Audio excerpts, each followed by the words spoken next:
Okay students, intermediate first year students సంబంధించిన physics subject సంబంధించిన new question paper 2026లో మొన్న వచ్చినటువంటి పేపర్కు ఆన్సర్స్ మీకు తెలుసా? ఆన్సర్స్ మనం ఈరోజు ఈ వీడియోలో క్లియర్గా చూద్దాం.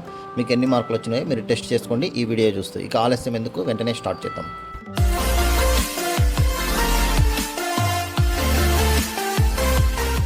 మొట్టమొదట మనకు వచ్చేసి 1 మార్క్ క్వశ్చన్స్ ఉంటాయి. 1 మార్క్ క్వశ్చన్స్ తర్వాత 2 మార్క్స్ క్వశ్చన్స్, అట్లాగే 4 మార్క్స్ క్వశ్చన్స్, తర్వాత 8 మార్క్స్ క్వశ్చన్స్. ఇట్లా 1 by 1 మనం క్వశ్చన్స్ మనం చూసినట్టయితే చూడండి. మొట్టమొదట ఫస్ట్ క్వశ్చన్ వచ్చేసి ఈ విధంగా physical quantitative with number of denominations. చూడండి, ఈ విధంగా ఫస్ట్ క్వశ్చన్, దీనికి ఆన్సర్ ఈ విధంగా మనం రాయాల్సి ఉంటుంది. ఇది ఆన్సర్. అట్లాగే సెకండ్ క్వశ్చన్ తీసుకున్నట్లయితే సో ఈ విధంగా సెకండ్ క్వశ్చన్కి ఆన్సర్ ఈ విధంగా రాసుకోవచ్చు. అట్లాగే థర్డ్ క్వశ్చన్ చూడండి, ఇది ఆన్సర్.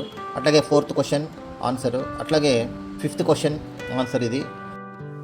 సో ఇవన్నీ కూడా 1 మార్క్ క్వశ్చన్స్. తర్వాత 6th క్వశ్చన్ చూసుకోండి, ఇది ఈ విధంగా ఆన్సర్. అట్లాగే 7th question vectors equal. Next క్యాపిటల్స్లో చూడండి 8th క్వశ్చన్. అట్లాగే 9th క్వశ్చన్ ఈ విధంగా ఉంటుంది. నెక్స్ట్ సెక్షన్ బి మనం చూసినట్లయితే 2 మార్క్స్ క్వశ్చన్స్. వీటికి జాగ్రత్తగా మనము 4 లైన్స్ అట్లా 3 లైన్స్ 4 లైన్స్ వచ్చేటట్టు ఆన్సర్స్ రాసుకోవచ్చు. లేదంటే 2 లైన్స్ అన్నా ఖచ్చితంగా ఉండాలి. సో ఈ విధంగా ఆన్సర్ క్లియర్గా జాగ్రత్తగా రాస్తే కనుక 2 మార్క్స్ వచ్చేస్తాయి. సో 10th క్వశ్చన్ ఆన్సర్ ఇది. అట్లాగే 11th question.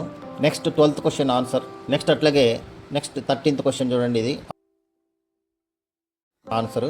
Next 14th question KE equal to. అట్లాగే 15th question answer. Next 16th question చూడండి, ఈ విధంగా ఆన్సర్ రాసుకోవాలి. నెక్స్ట్ బుక్స్లో 17th question. Next 18th answer. Next 19th question. అట్లాగే 20th థర్మోడైనమిక్ వేరియబుల్స్. 20 తర్వాత 21st question. Next 22nd question. Next 23rd question. అక్కడికి 2 marks complete అయిపోయినాయి, ఇది ఆన్సరు. నెక్స్ట్ సెక్షన్ సి తీసుకుంటే 4 మార్క్స్ క్వశ్చన్స్. వీటికి 8 లైన్స్ కానీ లేదా మినిమం 4-5 లైన్స్ ఆన్సర్ వచ్చేటట్టు చూసుకోవాలి. చూడండి, యావరేజ్ వెలాసిటీ పైన క్వశ్చన్ ఈ విధంగా. 24th question 4 marks question answer ఈ విధంగా రాసుకోవచ్చు. ఒకసారి చెక్ చేసుకోండి మీరు కరెక్ట్ రాసుకుని లేదు. అట్లాగే 25th క్వశ్చన్ చూడండి, ఈ విధంగా రాసుకోవచ్చు. ఇది 25th క్వశ్చన్ ఆన్సర్. తర్వాత 26th క్వశ్చన్ ఈ విధంగా రాసుకోవచ్చు. Next 27th question. Next 28th question, ఇది answer. So next 29th question. So next 29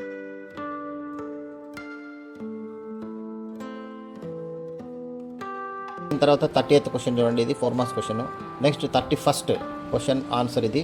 next 32 question. Next 33 question answer. Next 34 RMS speed ratio. సో దీని తర్వాత నెక్స్ట్ అట్లాగే చూసినట్టయితే మనము 35 క్వశ్చన్ చూడండి, క్లోజ్డ్ పైప్ సంబంధించి 35. సో ఈ విధంగా తర్వాత ఇంకా నెక్స్ట్ మనకు 8 మార్క్స్ క్వశ్చన్స్.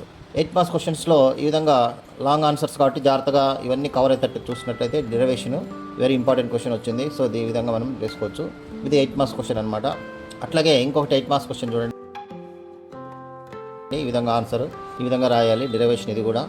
నెక్స్ట్ దీని తర్వాత ఇంకొకటి వచ్చేసి ఈ విధంగా రాసుకోవచ్చు, 38th క్వశ్చన్. సో ఇక్కడికి మొత్తం క్వశ్చన్స్ అయిపోతాయి. 3 క్వశ్చన్లకు ఆన్సర్ ఇచ్చేసినాం కాబట్టి చూసుకొని ఎన్ని మార్కులు వస్తాయి మీరు చెక్ చేసుకోండి. ఓకే, సో ఇది మనం ఇక్కడ చూడాల్సినటువంటిది. So I will stop here and I will continue the next class. Thank you very much. మీ వాల్యుయబుల్ టైం మా వీడియోకి ఇచ్చినందుకు ధన్యవాదాలు. మీకు ఈ వీడియో ఉపయోగపడిందని అనిపిస్తే ఒక లైక్ కొడండి. మీ ఫ్రెండ్స్ పేరెంట్స్తో షేర్ చేయండి. మరిన్ని యూస్ఫుల్ ఎడ్యుకేషనల్ వీడియోస్ కోసం subscribe to best click content. మీ భవిష్యత్తు కోసం ఒక బెస్ట్ క్లిక్ చాలు. కామెంట్ సెక్షన్లో మీ డౌట్స్ లేదా టాపిక్స్ చెప్పండి. We will make a video for you. Thank you for watching. See you in the next best click.